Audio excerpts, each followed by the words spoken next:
빌립보서 2장 19절부터 30절까지 읽겠습니다.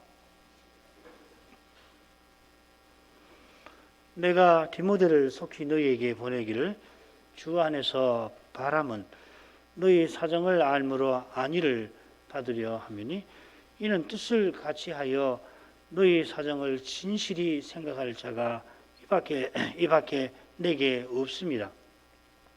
저희가 다 자기 일을 구하고 그리스도 예수의 일을 구하지 아니하되 디모데의 연단을 너희가 아나니 자식이 아비에게 함같이 나와 함께 복음을 위하여 수고하였느니라. 그러므로 내가 내 일이 어떻게 될 것을 보아서 곧 이 사람을 보내기를 바라고 나도 속히 가기를 주 안에서 확신하노라. 그러나 에바브라 디도를 너희에게 보내는 것이 필요한 줄로 생각하노니 그는 나의 형제요 함께 수고하고 함께 군사된 자요 너희 사자로 나의 쓸 것을 돕는 자라. 그가 너희 무리를 간절히 사모하고 자기 병든 것을 너희가 들은 줄을 알고 심히 근심한지라. 저가 병들어 죽게 되었으나 하나님이 저를 긍휼히 여기셨고 저뿐 아니라 또 나를 긍휼히 여기사 내 근심 위에 근심을 면하게 하셨느니라. 그러므로 내가 더욱 급히 저를 보낸 것은 너희로 저를 다시 보고 기뻐하게 하며 내 근심도 덜려 함이니 이러므로 너희가 주 안에서 모든 기쁨으로 저를 영접하고 또 이와 같은 자들을 존귀히 여기라. 저가 그리스도의 일을 위하여 죽기에 이르러도 자기 목숨을 돌아보지 아니한 것은 나를 섬기는 너희의 일에 부족함을 채우려 함이니라. 바울 사도는 빌립보 교회가 하나 되는 길을 그리스도 안에서 보입니다. 이 그리스도를 떠나서는 교회의 하나됨은 없습니다. 아니, 이 그리스도를 떠나서는 무릇 이 하나됨이란 불가능합니다. 저 옛날 신할 평지에서 온 인류가 사람의 이름을 내려고 우리가 흩어짐을 면하자 하였습니다마는 하나님께서 언어를 혼잡게 하셔서 사람을 온 땅에 흩어지게 하셨죠. 인류가 하나 되는 그것을 막으려 하신 것이 아니라 인류가 한몫 멸망하는 것을 막으신 것입니다. 그때 사람들이 우리의 이름을 내자 했는데 하나님께서 우리가 내려가자 하시며 우리의 영광을 드러내셨습니다. 이 삼위 안에 진정한 하나됨이 있습니다. 우리가 있습니다. 삼위의 이름을 드러내는 거기서만 진정한 사귐이 가능합니다. 그 길이 바로 그리스도이십니다. 그리스도를 통하여 아버지께 나아가는 거기에 교회의 하나됨이 있습니다. 이것이 이 빌립보서 2장 13절에서 하나님께서 기뻐하시는 뜻이라 한 그 내용일 것입니다. 이 뜻을 위하여 하나님께서 우리 안에서 행하십니다. 이건 성신께서 지금 우리 안에 그리스도의 영으로 계시는 것을 가리킬 겁니다. 성신께서 우리들어 그리스도의 몸과 지체답게 살아갈 마음을 품게 하시고 또 그렇게 살 수 있게 하십니다. 성신이 하나님이신데 우리 안에는 그리스도의 영으로 내주하셔서 우리들로 그리스도를 드러내게 하시는 것입니다. 우리의 직분, 소명이 각각 다 다르지만 서로 다른 직분과 소명을 통해서 서로 다른 우리를 통하여서 우리 각각을 통하여 그 그리스도의 인격과 사랑이 나타나게 하십니다. 물론 조화롭게 다채롭게 실로 헤아릴 수 없는 방식으로 다채롭게 그러나 통일되게 나타나게 하십니다. 여기에 교회의 하나됨 통일이 있습니다. 교회의 하나됨은 따라서 교회의 거룩함이고 보편성이기도 합니다. 열이면 열 다 다른 신자와 교회들에게서 그리스도께서 나타나시니 교회와 신자는 주 안에서 하나입니다. 그리스도를 드러내는 바로 거기에 교회의 거룩함이 있습니다.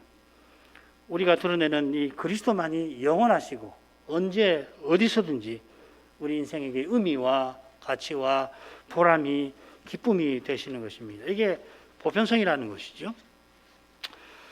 하나님께서 소원을 품게도 하시고 행할 힘도 주시니 사도가 빌립보 교회들어 모든 일을 원망과 시비가 없게 하라, 이렇게 대담하게 권할 수가 있습니다.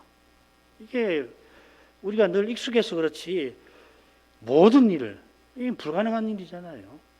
사도는 불가능한 것을 우리에게 명하는 것입니다. 사람이 보기에는 주의 뜻이 이루어지지 않을 것 같지만 주님께서 친히 이루실 줄을 믿으니까 사도는 남을 나보다 낮게 여기라고도 권할 수 있습니다. 그처럼 모든 일을 원망과 시비 없이 하라고 권합니다. 과연 사도가 권하는 그 일은 틀림없이 장차 다 이루어질 것입니다. 그처럼 그리스도께서 우리를 대신하여 그리하셨고 우리를 위하여 그리하고 계십니다. 이어서 사도가 권면의 목적을 밝혔는데 지난 시간 조금 살피다가 말았죠. 다시 읽도록 하겠습니다. 15, 16절. 이는 너희가 흠이 없고 순전하여 어그러지고 거스르는 세대 가운데서 하나님의 흠 없는 자녀로 세상에서 그들 가운데 빛들로 나타내며 생명의 말씀을 밝혀 나의 다른 일도 헛되지 아니하고 수고도 헛되지 아니하므로 그리스도의 날에 나로 자랑할 것이 있게 하려 함이라. 이 권면의 목적은 요컨대 우리가 흠이 없고 순전한 사람 되는 겁니다. 이건 이 그리스도와 같아지는 목표를 향해서 그리스도를 본받는 것, 이게 흠이 없다는 뜻입니다. 그리고 오직 그리스도를 전부로 삼는 태도, 이게 순전함입니다. 그런 사람이 되는 것입니다. 이게 하나님의 흠 없는 자녀의 태도인데 이 태도는 어그러지고 거스르는 세대 가운데서 빛과 같이 드러나게 되어 있습니다. 흠 없는 하나님의 자녀, 그리고 흠뿐인 세상 사람이 대조를 이룹니다. 어그러진 세대를 대표하는 사람이 빌립보에서는 아마도 까다로운 이 노예의 주인일 겁니다. 이 베드로전서 2장 18절에 까다로운이라고 번역했는데 같은 말입니다. 어그러진 주인입니다. 이 주인은 오늘은 이렇게 하라고 하고 내일은 이렇게 한다고 욕합니다. 자기가 기준인데 좀 더 정확히는 자기 기분이 기준입니다. 자기에게 힘과 권력이 있다 해서 자기 마음대로 종을 대합니다. 이런 태도가 대제국을 다스리는 황제에게 나타납니다. 주님이 바로 그 점을 지적하셨죠. 십자가로 올라가시는 길에 이방인의 소위 직분자들이 저희를 임의로 주관하고 자기 마음대로 지배하고, 이런 어그러진 태도는 어디서 나오냐면은 거스르는 심정에서 나옵니다. 사람이 타락해서 하나님과 그분의 법을 거역합니다. 거스릅니다. 하나님을 거스르는 사람이니 자기 마음에 들지 아니하는 사람을 가만둘 리가 없지요. 주님께서는 너희를 반대하지 아니하는 자는 너희를 위하는 자니라. 예루살렘 올라가시기 직전에 그렇게 말씀하셨습니다. 이런 마음으로 원수도 친구를 삼으려고 하는 그런 마음으로 교회는 원수에게도 복음을 전하는 것입니다. 이게 사랑인데 이 사랑이 있어야 허다한 죄를 덮게 됩니다. 그런 사랑이 있어야 흠없는 자녀로 살아가는 것입니다. 주님의 사랑으로 복음을 전하는 이것이 이 죄로 어두운 세상에 빛이 될 것입니다. 이런 말씀과 붙여서 16절을 살필 것입니다. 생명의 말씀을 밝힌다 했습니다. 이것이 이 빌립보 교회가 흠없고 순전한 사람 되는 그 길이 될 것입니다. 우리말 이 밝힌다 하는 말에는 다른 사람들에게 말씀을 분명하게 드러낸다든지 또 전한다 하는 뜻이 담겨 있을 겁니다. 이런 뜻은 이 세상에서 그들 가운데 빛들로 나타낸다 하는 것과 짝을 이룰 것입니다. 세상의 자신을 빛들로 나타내고 또 생명의 말씀을 세상에 전한다, 이렇게 되겠죠. 이것도 괜찮은 해석이라고 생각이 됩니다. 자, 그런데 빛들로 나타낸다 하는 말은 이 빌립보 교회가 세상에서 그렇게 나타난다 하는 뜻이겠죠. 빛들로 나타나며 혹은 빛을 비추며 영어로는 간단하게 샤인이라고 이렇게 빛을 비춘다 번역했는데 나쁘지도 않고 이게 자연스럽습니다. 주님께서 너희는 세상의 빛이라 하신 대로 우리가 마땅히 이 세상에 어두운 세상에 빛을 비출 것입니다. 그런 점에서 말씀을 밝힌다, 말씀을 전한다 이렇게 새기기보다는 말씀을 굳게 붙잡는다 이렇게 새기는 게 조금 더 나을 것 같습니다.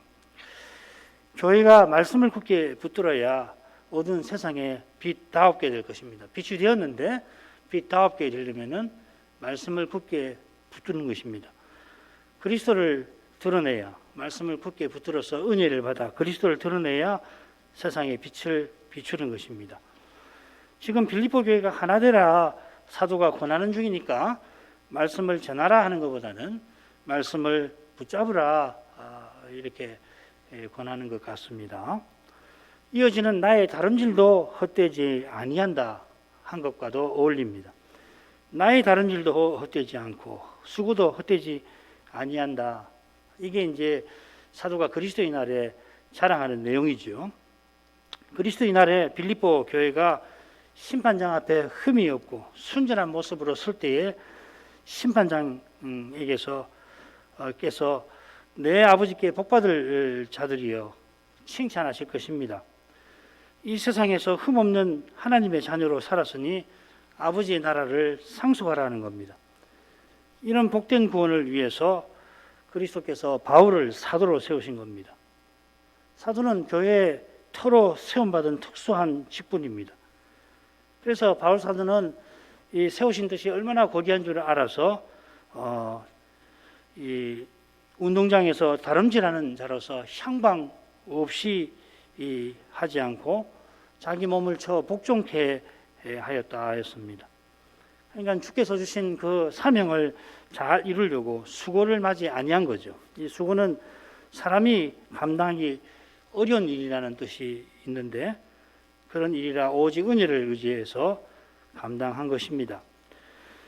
오직 은혜를 의지할 만큼 사도가 자기 생명을 쏟아서 주님과 교회를 섬긴 것입니다. 빌립보 교회가 이 사도의 말씀을 겸손히 받아서 그리스도를 드러내고 살게 되면은 그것보다 주님과 사도에게 기쁜 일이 없을 것입니다. 주의 날에 사도가 큰 기쁨 중에 주님을 자랑할 것입니다. 그러니까 자기를 자랑하는 거 아니겠죠, 그죠? 이런 일을 행하신 주님을 자랑하고 이런 일을 은혜를 받은 교회를 자랑스럽게 여기는 것이죠. 주의 날에 자랑할 것이 있다.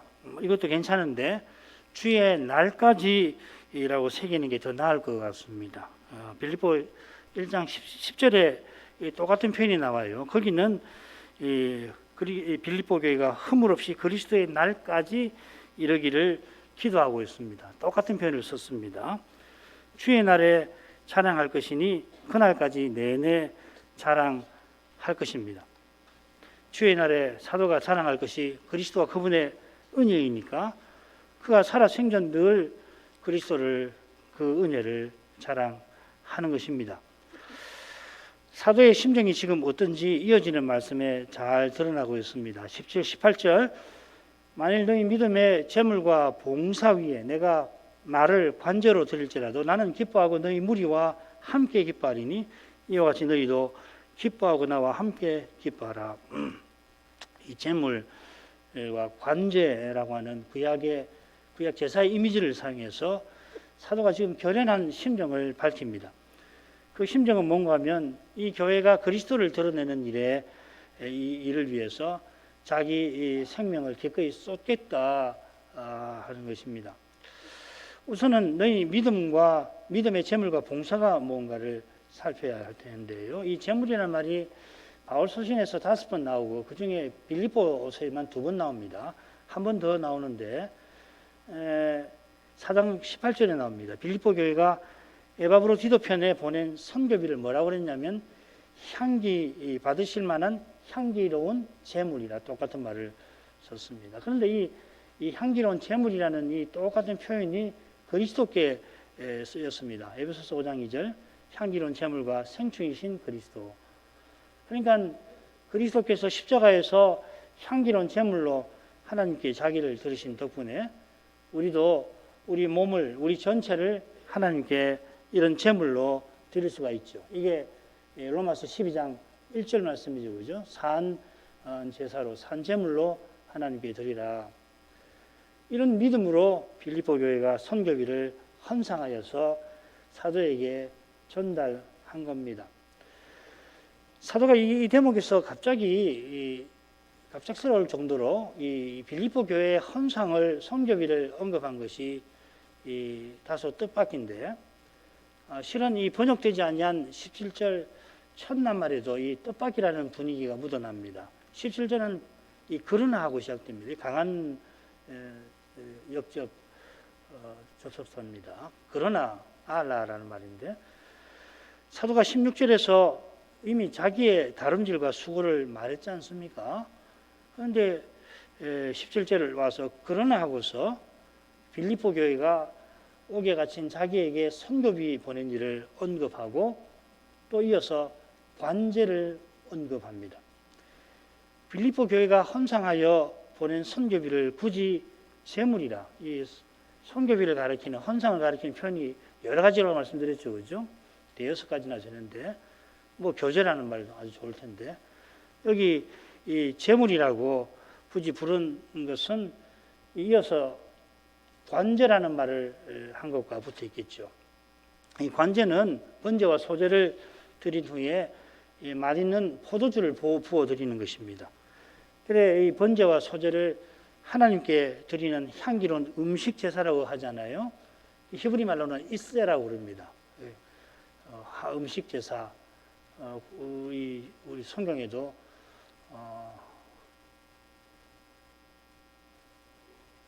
음식 제사를 우리 말로는 어떻게 번역했는지 갑자기 생각이 안 나는데 히브리 말로는 이세라고 그러거든요. 예를 들면 레위기 22장 이런 데 보면 21장 22장 같은 데에서 제사장을 일제히 음식 제사 드리는 사람이라고 표현하지 않습니까? 아무튼지 번제와 소제는 그런 것이고 관제는 하나님을 기쁘시게 하는 음료 제사 인습입니다. 이런 점에 비추어서 내가 기뻐한다 하는 표현을 살필 수 있겠죠. 번제와 소제는 잘 아시는 대로 우리의 존재와 생명 전체를 주님께 드리는 것입니다. 반면에 관제는 우리의 모든 기쁨을 주님께 드리는 겁니다. 예수님께서 사마리아에서 내 양식은 나를 보내신 이의 뜻을 행하며 그의 일을 온전히 이루는 이것이니라 하실 때에 정확하게 이 번제, 소제 그리고 이 관제의 의미를 교훈하신 거죠.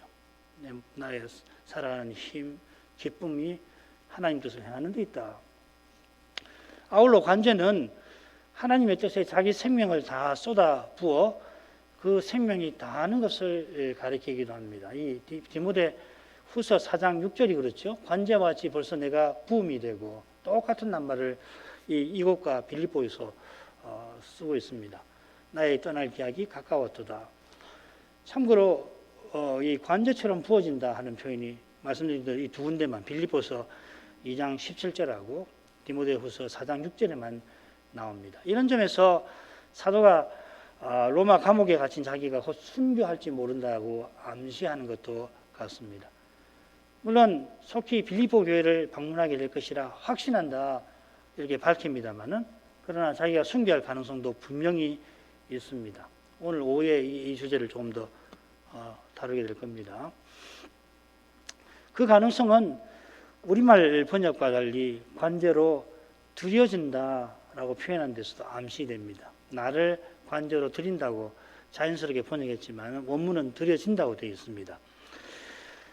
물론 사도가 내가 날마다 중노라 한 것처럼 빌립보 교회를 위해서 자기 생명을 기꺼이 쏟겠다 하는 심정을 표현했을 수도 있습니다. 만약에 그런 심정이라면 빌립보 교회를 위해서 자기 생명을 다 쏟겠다, 기꺼이 쏟으려 한다. 그러면은 관제로 드릴지라도 보다는 관제로 드린다면 이렇게 해야 자연스럽습니다. 하지만 이미 16절에 그 뜻을 밝혔잖아요. 나의 다름질 수고가 생명을 다 쏟아 드렸다는 거 아닙니까? 그리고 이어 그러나 하고서 관제를 드린다고 한 걸 보면 우리 번역대로 드릴지라도 두려워질지라도 이렇게 새기는 게 낫습니다. 사도가 바라기는 로마 감옥에서 풀려나서 스페인 선교도 다녀오고 또 빌립보 교회도 방문하고자 하지만은 원치 아니하는 일이 혹 일어날지라도 나는 기뻐한다 고백합니다. 이 기쁨은 주의 뜻이 이루어지기를 바라는 마음에서 일어나는 겁니다. 사도가 스페인 선교를 계획하고 로마를 방문했는데 하나님의 계획은 사도의 깨달음을 늘 넘었습니다. 어쩌면은 지금 이 서신을 쓸 때 사도는 2차 선교 여행들을 떠올리면서 나는 기뻐하고 여러분과 함께 기뻐합니다 했을지 모릅니다. 본래 2차 선교 여행 때 바울 사도가 에베소가 있는 아시아도로 가려고 했죠. 그런데 성신께서 허락하지 아니하시고 또 무시아에서도 허락하지 아니하시고 그러다가 결국은 사도가 어디로 갔냐면 빌립보로 가게 되지 않습니까? 성신께서 빌립보로 이끄셨죠. 이게 위대한 유럽 선교의 출발점이 됩니다. 그처럼 2차 선교 여행은 출발할 때부터 사도의 본래 계획대로 이루어지지 않았습니다. 다른 선교도 비슷할 거라고 생각하는데 2차 선교 여행은 출발부터 이 바나바와 다투지 않아요. 그렇지만 성신께서 사도가 바라던 것에 넘치도록 아나톨리아 반도, 지금 트리키에가 있는 아나톨리아 반도 동북쪽을 포함해서 바다 건너 그리스 반도 서쪽까지, 저 빌립보로부터 해가지고 저 아래 고린도까지 넓은 지역에 그리스도의 교회가 서게 하셨습니다. 사도가 빌립보에서 고린도까지 가는 여행을 살펴봐도 여러 번 곤경에 처하지만 성신께서 신비하게 그를 인도하신 사실이 사도행전에 잘 나옵니다. 빌립보 교회가 옥에 갇힌 사도를 염려하여 선교비를 보냈는데 사도가 갑자기 이 순교하게 되면 크게 낙담하고 슬퍼할 수 있겠습니다만은 혹 그런 경우가 일어나더라도 그들의 선교비가 결코 헛되지 아니할 것이다. 사도는 확신하는 것입니다. 그들이 믿음으로 하나님께 드린 현상이니 그 헌상을 하나님께서 틀림없이 주의 뜻에 써주실 것입니다. 이런 확신 속에서 사도는 너희 무리와 함께 기뻐한다 하였습니다. 여기서도 너희 모두입니다. 빌립보서에서 너희 무리라고 번역된 말을 읽으실 때 너희 모두라고 하시면 좋습니다. 비슷한 말이긴 한데 모두라고 써져 있으니까 그렇게 읽는 것이 좋을 것 같아요. 하나님께서 빌립보 교회의 헌상을 기쁘게 받으신 것을 생각하고 사도가 그들 모두와 함께 기뻐하는 것입니다. 이런 심정을 전하면서 사도는 이와 같이 빌립보 교회도 기뻐하라 권합니다. 이와 같이는 사도와 같이겠죠. 이 기쁨은 그리스도의 남은 고난에 참여하는 기쁨입니다. 사도가 순교하게 되면 빌립보 교회가 당장에는 슬퍼하게 되겠지만 주님께서 슬퍼하는 그들의 마음에 하늘의 기쁨을 내려주실 겁니다. 베드로가 그걸 첫째 서신에 처음에 전하죠. 그러므로 너희가 이제 여러 가지 시험을 인하여 잠깐 근심하게 되지 않을 수 없었으나 오히려 크게 기뻐하도다. 오직 이 기쁨만 영원합니다. 시험으로 인한 근심은 반면에 잠깐입니다. 비슷하게 바울 사도는 우리의 잠시 받는 환난에 경한 것과 지극히 크고 영원한 영광에 중한 것을 선명하게 대조합니다. 잠깐과 영원의 대조만큼 얼마나 대조되는지 표현할 길이 없잖아요. 잠깐하고 영원하고. 그처럼 이 환난의 경험, 가벼움과 영광의 무거움도 대조될 것입니다. 이 세상에서 가장 오랫동안 환난받는 사람도 그가 환난받는 시간은 그가 들어갈 영혼에 비하면 잠깐입니다. 더욱이 바울 사도가 받은 고난에 비하면 우리 모두가 받는 고난은 실로 적고 짧을 것입니다. 그러나 그 고난이 사도의 고난과 마찬가지로 지금 여기서 우리의 삶을, 우리의 평생을 뜻있게 만듭니다. 그 고난이 그리스도의 고난이라 그렇습니다. 고난 중에 우리가 그리스도를 드러냅니다. 그리스도가 고난 중에 우리와 함께 하십니다. 그 증거가 바로 사도가 말하는 기쁨인 것입니다.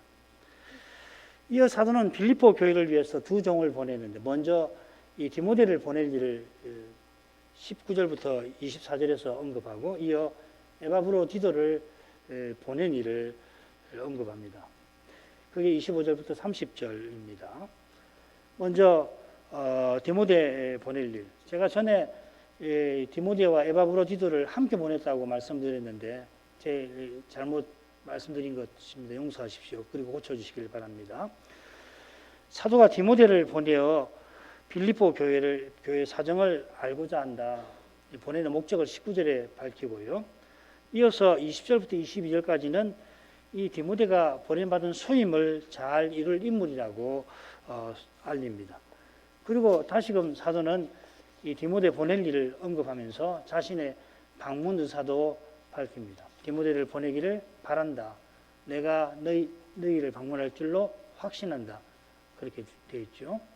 그러니까 이 디모데 보낼 일이 앞뒤로 나오고 가운데 그가 적임자임을 강조하고 있습니다.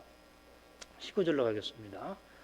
내가 디모데를 속히 너희에게 보내기를 주 예수 안에서, 이 예수를 넣어야 됩니다. 제가 원문을 다 봤는데 사본에 이 예수라는 말이 빠지지 않았어요. 그러니까 이 예수라는 말이 들어가야 될 것 같습니다. 안에서 바람은 너희 사정을 알므로 안위를 받으려 함이니. 사도가 주 예수 안에서 바란다 하며 이 디모데 보낼 일을 말합니다. 예수님께서 주님으로서 이 일을 허락해 주시고 살펴주십시오. 그런 심정이 드러나고 있죠. 참고로 조금 아래에는 예수 그리스도의 일이라는 표현을 씁니다. 디모데는 그리스도의 일을 구하는 사람인데 이 그리스도의 일이라는 것은 그리스도께서 자기 몸인 교회를 세우시는 일을 가리킬 겁니다. 예수께서 주로서 그리스도의 일을 친히 이루시는 것입니다. 이게 무슨 말씀이냐면은 이 주 예수 그리스도라는 말이 굉장히 바울사도의 서신에 나오는데 읽으실 때마다 뭐 그게 그거 아니겠나, 다 예수님을 가리키는 표현들이지, 그렇게 생각하지 마시고 사도는 굉장히 그때그때마다 뜻있게 써요. 주라는 말을 쓸 때는 주라는 말을 쓰고 그리스도를 쓸 때는 그리스도를 쓰고 어떤 때는 예수라는 말을 쓰기도 하고 주 예수라고 쓰기도 하고 주 예수 그리스도라고 쓰기도 하고 그리스도 예수라고도 쓰고 그렇습니다. 심지어는 예수 그리스도라고 쓰기도 하고 그리스도 예수라고 썼습니다. 이게 그냥 문학적 표현 단조로움을 피하기 위해서 그렇게 하는 것이 아니라 이유가 있어요. 그러니까 읽으실 때마다 이 주라는 말을 왜 썼을까? 또 예수 그리스도라고 쓰지 않고 왜 그리스도 예수라고 썼을까? 그 이유가 있는 것이거든요. 이 그리스도를 강조하는 것이거든요. 뭐 그 외에도 뭐 그리스도 안에서, 그리스도 안으로, 그리스도와 함께 뭐 등등등 그런 표현들을 예사로 읽으시면 안 됩니다. 왜 이렇게 썼을까? 무슨 뜻일까? 생각하시면서 읽으시면 좋습니다. 사도가 디모데를 속히 보내기를 바랍니다. 23절에도 똑같은 표현이 나올 만큼 사도가 이 일을 얼마나 바라는지 엿볼 수 있습니다. 그만큼 사도가 주님과 교회를 사랑한 것이겠죠. 그래 그 사랑으로 자기도 속히 갈 뜻을 24절에 밝힙니다. 디모데를 속히 보내는 목적을 밝히는데 너희 사정을 알므로 안위를 받는 것입니다. 사도가 나도 안위를 받고자 한다 했습니다. 이는 디모데를 보내어 사도의 사정을 전해서 빌립보 교회가 안위를 받게 될 것을 가리키는 거죠. 여러분도 안위를 받고 나도 받기를 원한다. 이것은 빌립보서 본론의 첫째 주제입니다. 1장 12절부터 26절까지입니다. 안위는 이 퇴역 군인에게 익숙한 표현이었을 겁니다. 이 안위라는 말을 조사해 보면 이 군대의 용맹함을 가리키는 말이거든요. 에바브로디도를 자기와 함께 군사라 불렀듯이 자신도 주의 군사로서 신령한 전투를 치르고 있음을 암시합니다. 이는 디모데와 달리 다들 그리스도의 일보다 자기 일을 추구하는 현실과도 붙어 있을 겁니다. 이건 조금 아래에서 생각해 보죠.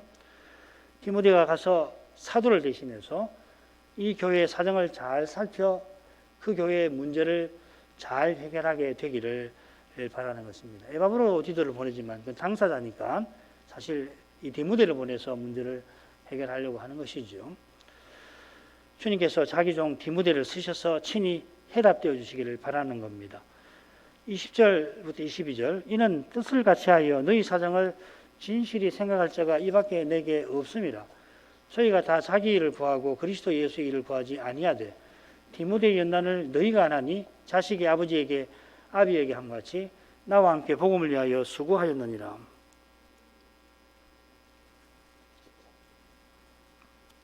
디모데가 사도처럼 빌립보 교회를 사랑하며 돌볼 인물이라고 하는 것을 앞뒤에 말했는데 중간에 사도가 다소 놀라운 사실을 알립니다. 20절도 그 내용인데 이 디모데 외에는 자기 일을 구하는 이들밖에 사도에게 없다 하는 것입니다.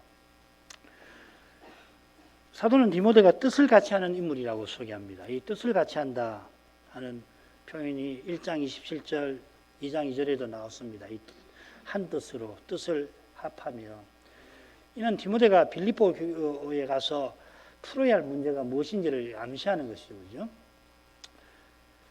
아울러 여기 이 뜻이라고 하는 말은 이 목숨을 가리키곤 합니다. 이 디모데가 사도처럼 이 교회를 위해서 생명을 쏟으려는 인물임을 가리킵니다. 에바브로 디도가 그랬죠. 자기 목숨을 돌보지 아니하였다. 주님의 일을 위해서는. 사도와 뜻을 같이 하는 디모데는 너희 사정을 진실히 생각할 것입니다. 이 진실이란 말은 직분자가 직무를 행하는 참된 태도를 가리키는 말 같아요. 빌립보서 4장 3절에 보면 참으로 나와 멍에를 같이 한 자다 할 때 쓰이고 또 이 디모데 전서나 디도서에 보면은 디모데나 디도를 참 아들이라고 이야기를 하는데 이때 이 참되다는 말은 직분자의 관점에서 쓰는 거거든요. 이 태도는 주님의 심정으로 교회를 살피는 태도, 신실함이라고 할 수도 있고 충성됨이라고 할 수 있습니다. 냉정한 태도로 제3자의 태도로 빌립보 교회 문제를 살피는 게 아니라 주님의 사랑으로 교회를 보살피는 것입니다. 진실은 인애와 늘 함께 가는 법입니다. 사랑한다는 표현도 이 사랑의 심정으로 염려하며 이 보살피는 것입니다. 다른 데 보면 이 생각한다는 말이 염려한다라고 번역이 되어 있습니다. 사도와 같이 주님을 위하여 생명을 쏟아 교회를 보살피는 사람이 디모데밖에 없다 합니다. 비슷한 내용이 사도의 마지막 서신 디모데후서 끝에도 나오죠. 10절 4장 10절부터 16절인데 거기 내가 처음 변명할 때에 나와 함께 한 자가 하나도 없고 다 나를 버렸다 이렇게 되어 있습니다. 처음 변명할 때란 뭐냐면 사도가 황제 앞에서 처음 재판 받을 때를 가리킵니다. 그러니까 이 디모데후서는 두 번째 재판 받을 때를 이야기를 하는 거죠. 그래서 이게 이제 좀 복잡한데 학자 간에 이제 의견이 있습니다. 예. 그러니까 첫 번째 재판 받을 때가 사도행전 끝에 나오잖아요. 그때하고 디모데후서는 한 4, 5년 지난 시기일 거라고 주장하는 분들이 계시는가 하면 비슷한 때라고 주장하는 분도 있습니다. 참고로 들으십시오. 그때는 여러 사람이 사도와 함께하며 도왔습니다. 빌립보서 1장을 보면은 사도가 옥에 갇힌 일로 담대하게 사랑으로 복음을 전하는 일이 있습니다. 그들이 나중에는 다 사도를 버린 것도 같습니다. 물론 누가가 사도와 함께 있죠. 이 서신을 받는 디모데도 사도를 대신하여 교회를 돌봅니다. 에베소 교회를 그때는 돌보고 있죠. 그가 사도에게 돌아갈 때 마가를 데려오라 합니다. 디모데가 곧 로마로 돌아올 때니까 신실한 두기고를 대신 에베소 교회로 보내었습니다. 우리가 익히 아는 종들이 사도와 같은 믿음으로 교회를 돌보고 있었지만 아울러 사도를 버리고 떠난 이들이 많습니다. 비슷하게 지금 빌립보 교회를 돌보도록 보낼 만한 사람이 디모데밖에 없다 합니다. 옥에 갇힌 사도를 괴롭게 하려고 전파하는 이들도 있지만 착한 뜻으로 그리스도를 전파하는 이들이 로마 교회에 분명히 있습니다만은 그들을 빌립보 교회에 돌보게 할 만한 형편이 아니었을 겁니다. 그런데 보낼 만한 사람들이 있었지만은 그들을 사도가 보내지를 못합니다. 그들이 자기 일을 구하기 때문입니다. 누구라도 빌립보 교회에 가서 예수 그리스도의 일을 힘써야 할 텐데 그들은 자기 일에 사로잡혀 있다 하였습니다. 어떤 이들이 시기와 다툼으로 전파하는 것처럼 그들도 자기가 맡은 교회의 일을 힘쓰고 있었을 것입니다. 그들도 주의 일을 힘쓰고 있다고 생각할 겁니다. 그러나 사도가 보기에는 그들은 그리스도의 일을 추구하는 것이 아닙니다. 사도가 이런 사실을 굳이 빌립보 교회에 알리는 이유가 궁금합니다. 빌립보 교회에게 이 인물들을 비난하려고 알리는 건 아니겠죠. 필시 이 교회가 보내는 디모데를 귀히 여기고 디모데의 가르침과 다스림을 잘 받게 하려는 것일 겁니다. 아울러서 빌립보 교회가 그들처럼 자기 일을 구하지 말고 디모데처럼 진실이 교회 현실을 염려하며 살피도록 촉구하는 것입니다. 이것은 그리스도를 본받아 남을 자기보다 낮게 여기고 그리스도를 본받는 사도처럼 모든 일에 원망과 시비 없이 행하라 하는 것입니다. 이어 디모데의 연단을 언급합니다. 이 연단이라는 말은 이 증거라고도 번역되기도 하고 시련이라고도 번역이 되어 있습니다. 이 연단이라고 하는 번역은 고난 중에 인내하면서 형성된 인품을 가리키는 것 같습니다. 우리말 번역자들이 이 시험을 받으면서 인내하면서 이 검증된 인품을 가진 것을 가리켜서 연단이라고 한 것 같아요. 용례들을 참조하면 디모데의 연단은 디모데가 빌립보 교회를 돌볼 품성과 자격이 입증된 사람임을 나타냅니다. 너희가 안다 밝힐 만큼 디모데는 빌립보 교회가 설 때부터 신실하게 봉사했고 이후로도 그러했습니다. 10여 년 됐을 텐데 그는 자식이 아버지를 대하듯이 그렇게 사도를 도와서 복음 사업에 수고하였습니다. 여기 수고했다는 말, 수고했다라고 하는 이 말 안에 종이라는 낱말이 들어 있습니다. 이 머릿말에 종이 나왔죠, 그죠? 그리스도 예수의 종 바울과 디모데. 이 표현은 겸손한 디모데가 빌립보 교회 문제를 다룰 적임자임을 암시합니다. 오늘 이만큼 하죠.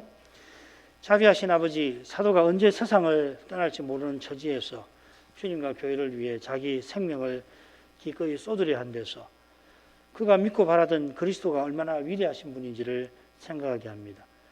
그리스도께서 자기에게 어떠한 사랑을 나타내셨는지 사도는 누구보다 깊이 깨달은 까닭에 자기가 빌립보 교회 믿음의 재물과 봉사 위에 관제와 같이 부어지더라도 기뻐하고 그들과 함께 기뻐하리라 합니다. 이런 순수한 믿음이 어느 때보다 오늘날 교회와 신자에게 절실합니다. 주님께서 사도들로 너희는 나를 본받으라 이렇게 전하게 하셨습니다. 사도가 전한 대로 그리스도를 전하고 받는 일이 이 시대에만큼 중대한 때가 없겠습니다. 주님께서 친히 세우신 교회들을 긍휼히 여겨주시옵소서. 예수님 이름으로 기도합니다. 아멘.